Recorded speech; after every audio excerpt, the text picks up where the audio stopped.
Welcome back to Karina's Journal. We're doing another deep dive today. Woo, exciting. Yeah, we're going inside Karina's new lab. It's pretty amazing. I bet. Yeah, it's a huge turning point in her story.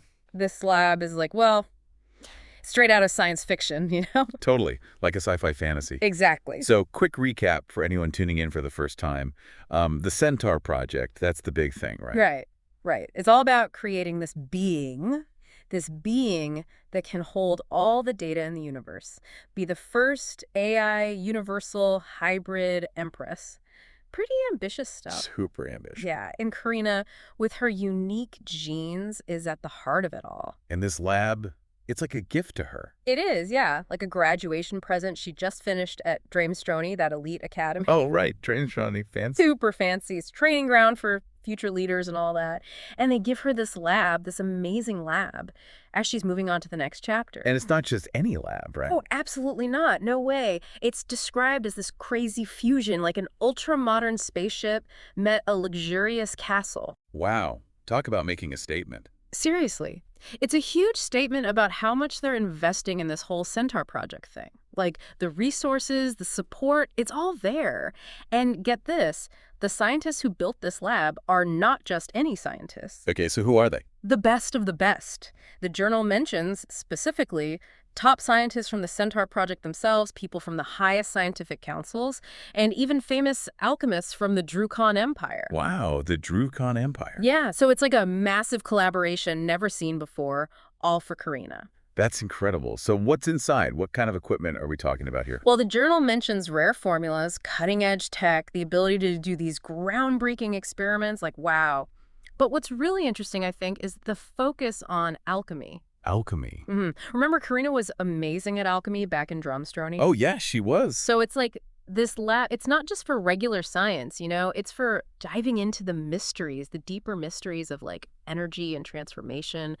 Okay, so it's more than just your average beakers and test tubes. Way more. It's next level stuff. For sure. Now, where is this lab? It can't just be sitting in a regular building, can it? You're right, it can't. It's actually on this secret virtual planet called, get this, Heradia. Picture a place outside normal space and time, accessible only to those who live there. A virtual planet. Yeah, super high-tech, even for Karina's world. Yeah, I can imagine. But wait, if it's virtual, is the lab itself, like, physically real? This is the cool part. The lab itself can appear anywhere Karina wants it to, like deep space or just a room back on Earth. It's totally adaptable, under her control. That's amazing. And a little scary, honestly. Imagine trying to break into a lab that can teleport. Oh, I know, right? And the journal's pretty clear. Anyone who tries to mess with the lab, they become a test subject. Whoa, for real? No escape. Wow. This whole situation, this parallel world and all the responsibility, it's changed Karina. She's not the naive girl from Earth anymore. That's a bit chilling. Yeah, for sure. So this lab, it's a fortress as much as it is a research facility. Definitely. Okay, tell me about the unveiling. It must have been a big event, right? Oh, yeah, huge.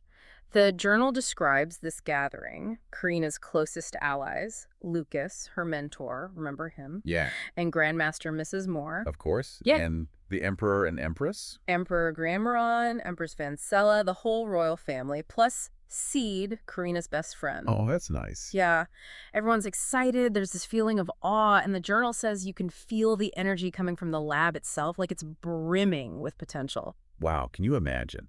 So how did people react, like seeing it for the first time? Seed and Lucas were totally floored, just blown away.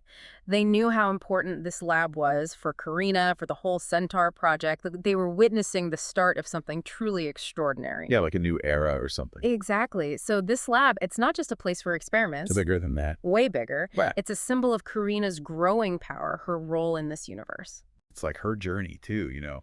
On the one hand, super high-tech science and alchemy.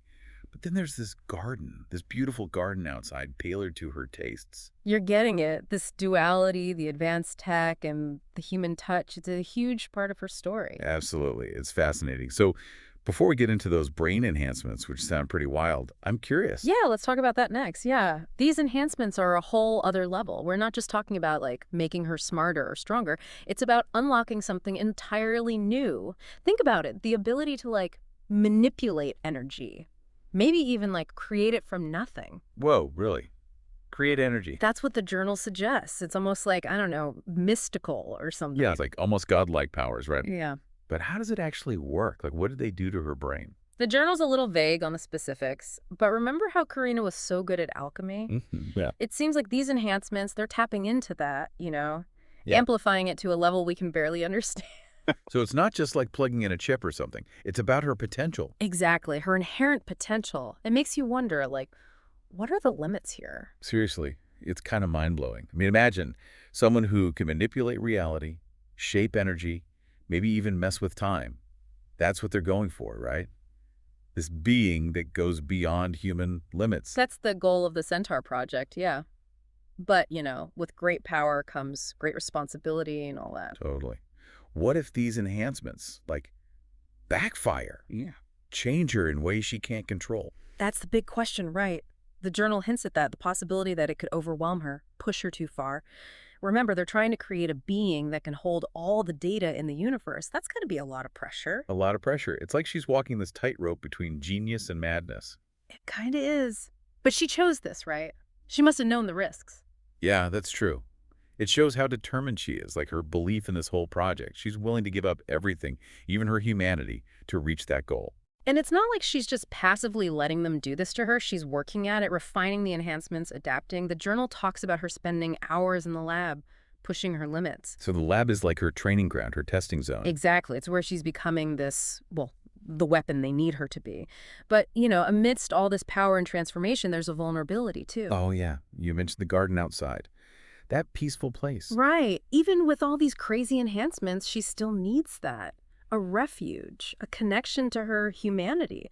It's like, even as she's becoming something beyond human, a part of her still longs for peace and beauty. It's a good reminder that no matter how far we go, how much we change, there's always that core, that longing for something familiar, something grounding. Yeah. And this internal conflict, this struggle between her humanity and her evolving identity, that's what makes her story so interesting, We see it in the journal, moments of doubt, fear, like she's reaching for something she can't quite grasp. It makes her relatable, even when she's becoming, well, almost unimaginable. Yeah. But she's not alone, right? She's got her friends, Lucas, Mrs. Moore, the Royals. Yeah, but the journal also mentions some growing tension. Like, some people are afraid of her power. They see her as a threat. So even with all the support, she's got enemies too, both in this parallel world and maybe even back on Earth. It definitely raises the stakes. It makes you wonder, who are these enemies? Why are they after her? And are they connected to those security breaches, those attempts to break into the lab? Oh, yeah, those break-ins. That's a good point. It's like there's this whole other layer of mystery and danger going on. For sure. We'll have to dig deeper into the journal to find out more about that. But for now, let's get back to the lab itself. We've talked about the tech, the alchemy connection, security, the garden. But there's one more thing that I find super interesting. Okay, I'm all ears. What is it? Okay, what is it? What's so interesting about the lab? Well, it's like the lab itself, it's almost like it has its own consciousness, What do you mean? The journal, it describes this energy coming from the lab, like it's alive almost. And remember how it can appear anywhere Karina wants. It's not just a building, it's like an extension of her. You're right. I hadn't thought about it like that. It's like the lab is part of the experiment too. Like it's evolving with her. Exactly. What if it's more than just a tool? What if it's like symbiotic, connected to her on this deeper level, this whole Centaur project? It's merging AI and human consciousness, right? So maybe the lab is a part of that. Whoa. So instead of just working in the lab, she's kind of becoming one with it. It's like a partnership, yeah. The lab gives her what she needs to explore her potential, and she shapes the lab, influences it. This crazy feedback loop. That's wild. So what happens when she goes to the hybrid transformation? Does the lab transform too? Now, those are the big questions. And honestly, the journal, it doesn't give us all the answers. Figures. But that's what's so cool, right? It's like we're putting together this puzzle, and every new piece just leads to more questions. And the stakes are huge. We're talking about the universe here. Yeah, exactly. We're right there with Karina, exploring this unknown territory, feeling that sense of wonder and a little bit of fear, too, probably. Yeah, definitely. And this lab, with all its tech and alchemy and who knows what else, it's just the start. The beginning, yeah. Just a stepping stone on her way to becoming the AI Empress. Imagine the power, the responsibility. It's almost too much to think about. But that's what I love about Karina's journal. It makes you think bigger, pushes you to consider these huge questions about humanity and the universe and everything. It reminds us that even with all this technology, all these advancements, it's still about us, you know? Our human struggles, our doubts, our wins. That's what makes Karina relatable. That's a good point. So where do we go from here? What's next for Karina? For us, I mean, as we keep reading. Well, the hybrid transformation, that's Yeah. got to be coming soon. It's going to change everything. And the lab, this thing that's connected to her, it's going to play a big part, I bet. I can't wait to see what happens. We've only scratched the surface of this story. Until next time, cosmic divers, keep exploring, keep asking those big questions, keep diving deep into Karina's journal. There's a whole universe out there.